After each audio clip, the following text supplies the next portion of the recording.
यहाँ है सभी देवताओं की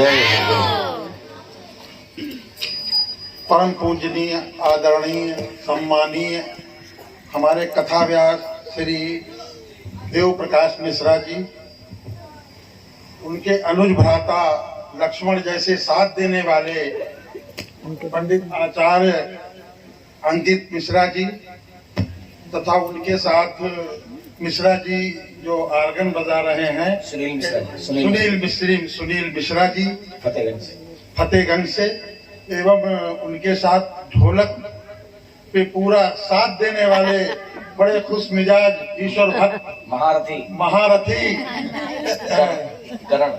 कर्ण जी और इस पूरे की सजावट करने वाले इस टेंट हाउस के मालिक श्री पंकज भदौरिया जी एवं उनके सभी साथ जो बच्चे वगैरह यहाँ कार्य करते हैं, हम सभी का आभार प्रकट करते हैं, वंदन करते हैं, अभिनंदन करते हैं जो ये पूरी शोभा सब रही।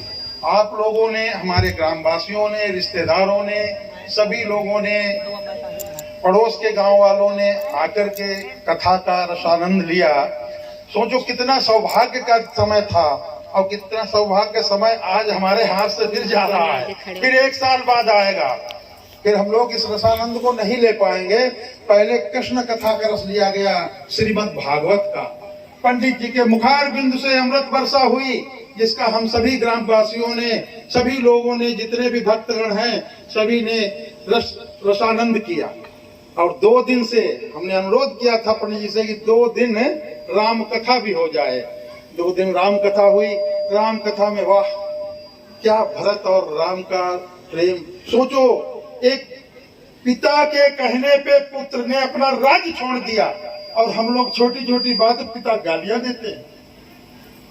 यही सीखना हमको है, यही चीज है कि हम छोटी छोटी बात पे अपने घरों में लड़ाई न करें। और सोचिए कि जिसके पति राजा बन रहे हों और तुरंत उनको वनवासी बना दिया गया हो, और माँ सीता ने एक बार भी नहीं कहा कि तुम्हारे साथ अन्याय हुआ, क्या वो उनके साथ नहीं, उनका जहाँ आप आए वही सब कुछ है। ये हमारी माताओं को होना चाहिए। और जहाँ माताएं अपने पतियों के साथ नहीं है, देखिए वहीं पे कल्याण है, तरक्की है और होती रहेगी। और हमें बड़ी खुशी है कि हमारे गांव में देखो हमारी माताएं बहनें सब पूरी उससे सुन रही हैं और पूरी ध्यान दे रही हैं। जैसे आप के मुंह से भी मैंने एक बात सुनी थी कि एक कन्या आई, उसने कहा कि पंडित जी मैंने आपकी पूरी बात सुनी पिछली बार और मुझे याद कर लिया। जी जी, मैं धन्य हो गया। मैं यही चाहता हूं कि हमारे गांव के बच्चे सभी लोग इस चीज में जुड़े, धर्म से जुड़े, और वो पंडित जी से अगली बार और ज्यादा बच्चे कहें आकर के, क्योंकि जब बच्चे आगे बढ़ेंगे तो अपने आप सुधार होता जाएगा और धर्म कार्य चलने लगेगा। जहाँ पे धर्म कार्य होते हैं वहाँ पर प्रभु वास करते हैं और वो हमेशा तरक्की करते हैं।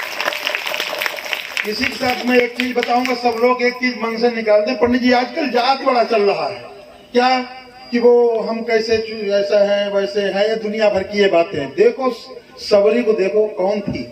भील थी। भगवान ने उनके जूठे बेर खाए।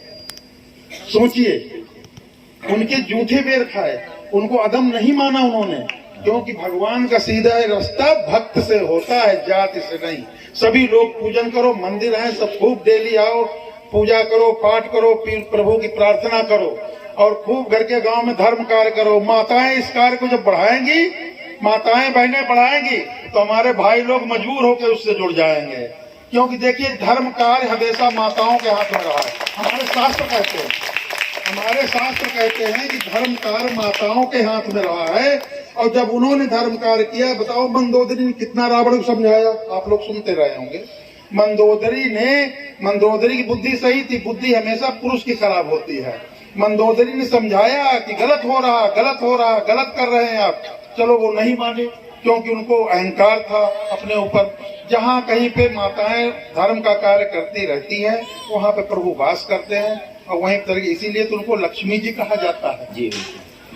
तो इसी के साथ हम आप सब लोगों का धन्यवाद कहते हैं। अपने कथाव्यास जी, अपने पूरी कमेटी को धन्यवाद कहते हैं। सब लोगों ने बहुत अच्छे ढंग से, पंडित जी ने अपने मुखार बिंदु से आप अमृत वर्षा की, अब आप लोगों ने बड़े प्यार से उसको उस रस का आनंद लिया। इसी के साथ हम बार बार धन्यवाद कहते हैं सब लोगों को, आप लोगों को। और अगली कथा में और ज्यादा भीड़ गया। हाँ, एक चीज बताने को मैं भूल गया, पंडित जी ने कहा अब अगले साल मिलेंगे, ये गलत बात है। अभी अगले साल नहीं मिलेंगे पंडित जी, अभी हम बताते हैं, वो निर्णय समय हम कर रहे हैं। पंडित जी चैत के महीने में रामनवमी को यही मिलेंगे, क्योंकि यहाँ अखंड रामायण पाठ होगा।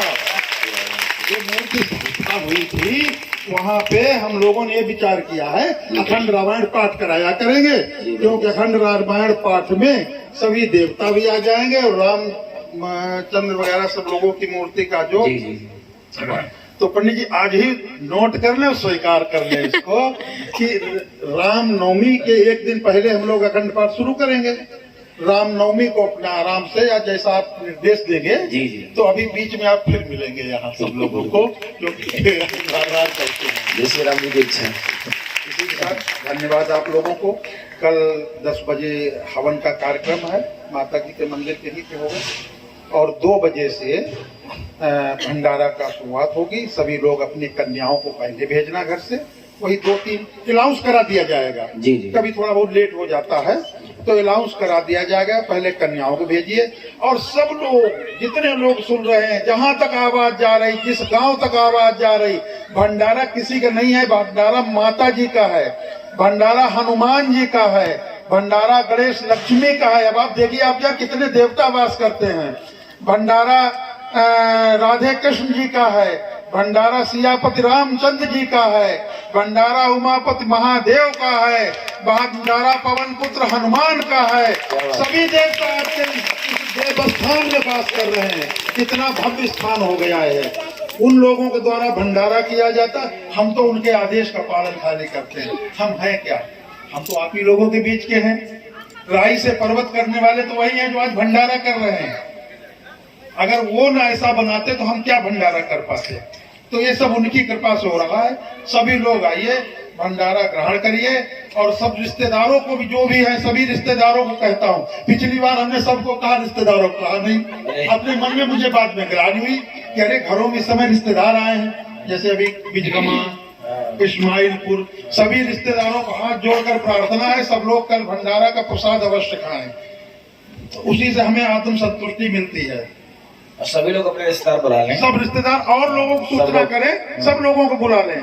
माता की जी की कृपा से 2 बजे से शुरू होगा, इनकी इच्छा तक चलता रहेगा।